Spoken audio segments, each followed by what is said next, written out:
And welcome back to the Citizen Channel. We're all staying safe and well, and another City Book Club special.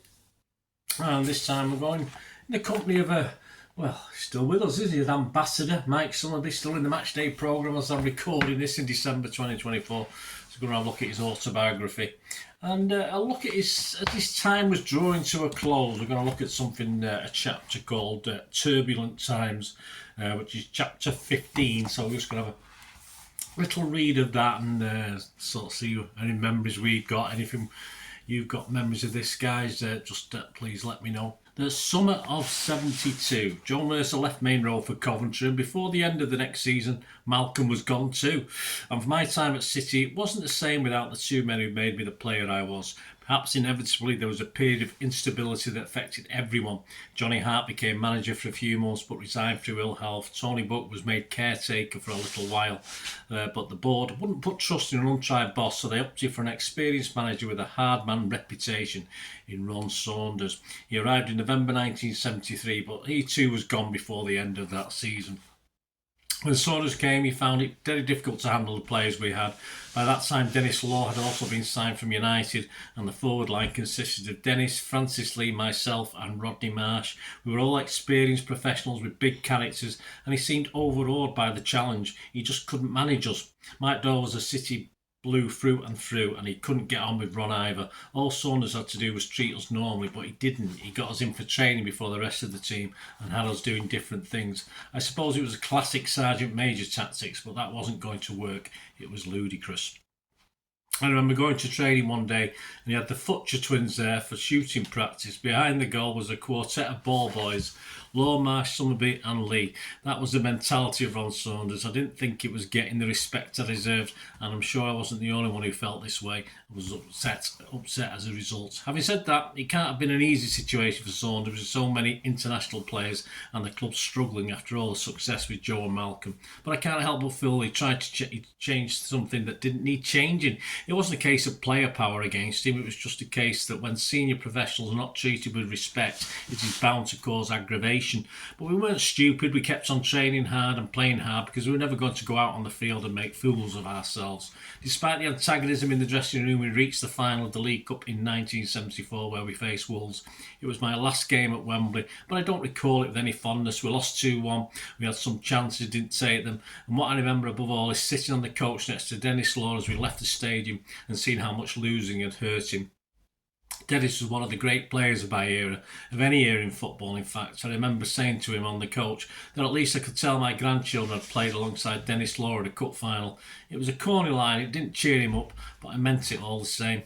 I felt I had reached a stage at City where I was getting a little stale. I was 31, I felt a change would do me good. It almost happened too when Don Revie made a bid to sign me for his superb Leeds United team. The match after the League Cup final was away to Leeds at Ellen Road. Just about escaped that one with my life intact, to be honest with you. We lost 1-0. Afterwards, Billy Bremner came up to me and said, "You'll be here next week." He knew that Revie was making a bid, and it was obvious he was keen on me joining up with their outstanding group of players. The following match was a derby at home at United, and it was a 0-0 draw, which was very rare at the time. My mind was racing ahead with the prospect of joining Leeds. I knew the deal was on, and the day after the United match, I left for London on the 6 o'clock early morning train on business with my shirt-making company. I told City where I was going and left contact numbers. It was just before the transfer deadline, so the move was now or never. I remember going into an Italian restaurant in Mayfair for lunch, and it was there a call came from Ron Saunders telling me to get back to Main Road because I was going to be transferred to Leeds for £30,000. My heart was jumping, I knew it was going to happen, and I got a taxi back to Euston. I was on the first train north. I was excited because it would have been a huge challenge to play for Leeds, who went on to win the title that season and reach a European Cup final the following year. I felt I had given everything to City and that it was a time for a change. A fresh ground, a fresh dressing room, a fresh situation. Playing with new teammates can give you an extra lease of life, and I was young enough for that to be so. When I reached Main Road, the place was almost deserted. Eventually, I found the secretary, Bernard Halford, and he told me the deal was off, that Don Revie had pulled out. Bernard couldn't or wouldn't tell me why, so I phoned up Revie himself. He told me he'd agreed a $30,000 transfer fee with City, but that Ron Saunders was trying to buy Stuart Pearson from Hull, and when the fee for Pearson went up, City tried to load the extra money onto my transfer price. City reneged on our deal for you, Mike, so I pulled out, said Revie. I did want you, Mike, but a deal is a deal with me. An honest Don Revie, eh? There's a shock. I was very disappointed with City's attitude. It was clear enough that the team built by Joe Mercer and Allison was beginning to break up, and I'd given the club good service. Leeds were the top club in England right then, and it was a boost to know they wanted me to play for them. I didn't feel nearly as wanted at Main Road in the spring of 1974. Another reason I was keen to join Leeds was that they were such a professional side in every department. When you played against them, it was a proper match for the connoisseurs of the game who liked to see different players working against each other. It was football brains pitted against each other, and the contests were enthralling. Ron Saunders didn't last much longer as manager. He couldn't, the way he treated so many of the City players. From the League Cup final onwards, we won only 1 of 12 matches, and that poor run of form persuaded the new chairman, Peter Swales, to ditch Saunders and make Tony Buck the full-time boss. That was what should have happened when Johnny Hart stepped down. All that was left for the season was pride, and a match on the final day against United at Old Trafford, another game I just about escaped alive as well, was a game United City won 1-0 and famous to condemn United to relegation when Dennis Law scored the goal he never wanted to. Let me say that City were not the reason United went down. They had been poor all season, and we just applied the finishing touch. Dennis had joined us after being kicked out of Old Trafford by the latest United manager, Tommy Docherty. My pal George Best was still at the club, but having even more trouble with the dot than I had with Saunders. The pitch wasn't good that day, and the moment all football remembers from that game started when I pushed the ball wide to Francis Lee on the right. He crossed it, and nothing crossed really, and Dennis backheeled it casually into the net. It was a tribute to his magical ability that he could do it, but my feeling was he didn't really want to score. His first love was always United. When the goal went in, Dennis showed no emotion, no trademark arm in the air. He kept his hands by his side and trotted back to the halfway line. As a shattered man, he didn't want United to go down. Privately, I don't think many other City players did either. I always loved the derby matches. I look forward to them more than any others. I felt it was better for United to be in the same division as us, as we could play them and beat them, which we usually did in those days. I didn't feel any elation at the goal. It was a nothing feeling. I liked the players. George Best was my great friend, and I admired Sir Matt Busby. The ugly part of the day was that the game didn't finish. Dennis walked off, and then the Stretford End fans came streaming onto the pitch. I already had stitches over my right eye from an aerial collision with Jim Holton.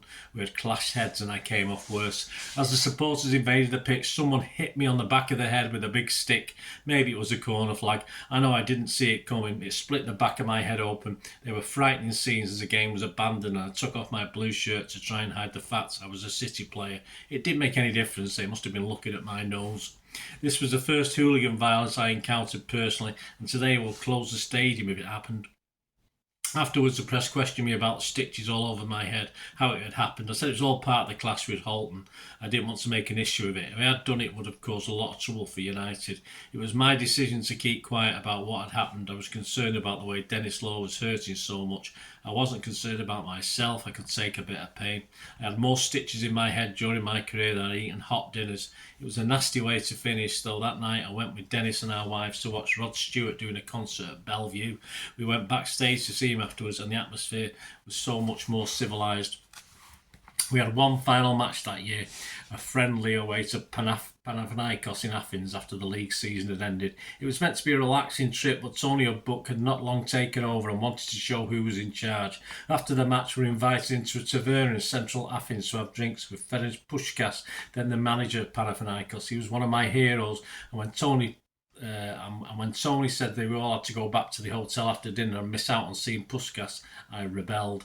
I wasn't going to snub one of the legends of world football, and Francis Lee said he would stay with me too. So while the others stuck to Tony Buck's orders, we got merrily drunk with the great Hungarian and rolled back in the middle of the night.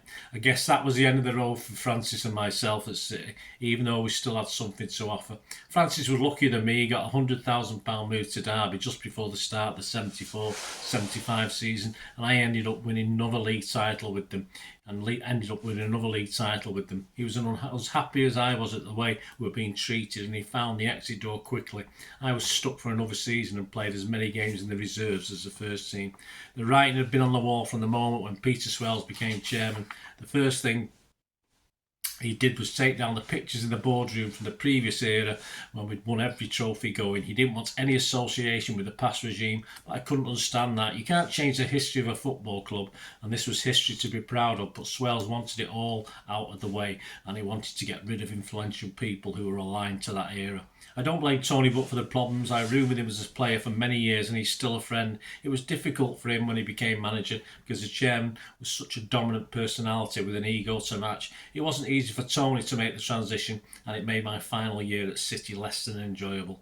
My last game for the first team was at home to Coventry City in March 1975. I have no memory of it at all. It was a 1-0 win, probably routine, but I had no idea it would be the last time I'd wear a City shirt in the First Division. I was in and out sometimes playing in the reserves and wasn't finding that easy as a 32-year-old who'd been an England international. In my mind, I always knew it would come to an end because I'd been brought up with a family where my father spent most of his career in the reserves. I knew the realities of professional football well enough, but it doesn't stop it being a shock when it happens to you. It was a very strange feeling to be pushed to one side when I've been such an important player in the team for so long. But it comes to everyone in the end. You are just a commodity as a footballer. When you have lost your usefulness, you are out of the door. There you go. A great little insight from Mike Summerbee, the Autobiography. I hope you enjoyed that. Legend. See, he's got so many stories. It always annoys me in the match day programmes as I'm recording this.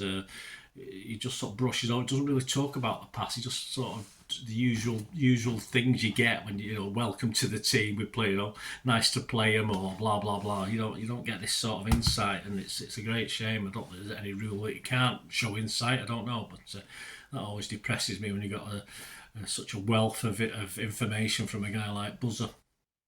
Anyway, I hope you enjoyed that, guys. Please, if you are new to the channel, you enjoy what I try and do, please push that subscribe button, push the bell notifications. Everything City past, present, as long as I can keep going. And if you do check all my stuff on the channel, you'll also see things on film and TV as well, which is another passion of mine. So if that's of any interest, have a look. Or if you know somebody who might be interested in it, give them a kick in my direction. I would be very, very grateful. And of course, I always look after people. If you can help support the channel, it might just be a matter of watching an advert or two helps me out. Hopefully you can help me in some way. And if you're willing to do so, please stay tuned. I hope you enjoyed the feature, and if you can support me through the subscription, if you can subscribe, guys, that'd be wonderful if you've not already done so.